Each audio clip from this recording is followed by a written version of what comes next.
পৌষ সংক্রান্তির ঠিক আগের রাত মানে জমিয়ে পিকনিক, আড্ডা, খাওয়া দাওয়া আর গান বাজনা চালিয়ে হই হুল্লোড়।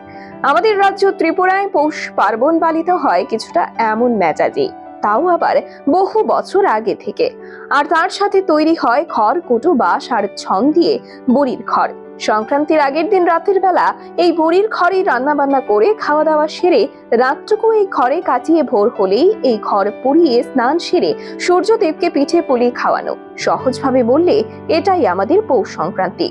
সেই ধারাবাহিকতা বজায় রেখে আজও গ্রামগঞ্জে এই বড়ির খড়ের ছবি ফুটিয়ে তোলে ছেলেরা। এবার লঙ্কা মোড়ায় ছোট ছোট ছেলেদের দ্বারা নির্মিত এক বড়ির খড় অবাক করেছে সকলকেই। নতুন ভাবে নতুন রূপে নির্মিত হয়েছে তাদের এই বড়ির খড়। 5 দিন সময় লেগেছে এটি বানাতে।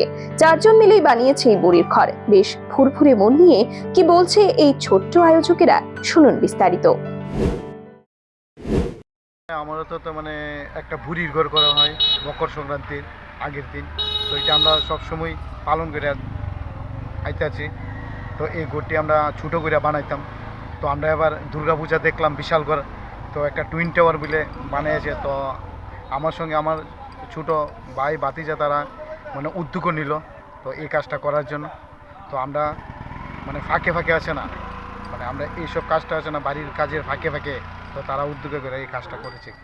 কতদিন ধরে এই ঘরটা বানাচ্ছে? এই ঘরটা প্রায় 1 মাস নাগাদ এই ঘরের কাজ চলতে থাকে।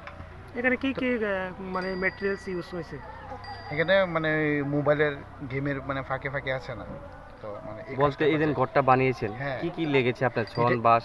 এটার ভিতরে লেগেছে আপনার ছন লেগেছে, বাঁশ লেগেছে, তারপরে দড়ি লেগেছে, আরো মনে করেন ছেঙ্গা চোপা লেগেছে, অনেক কিছু লেগেছে।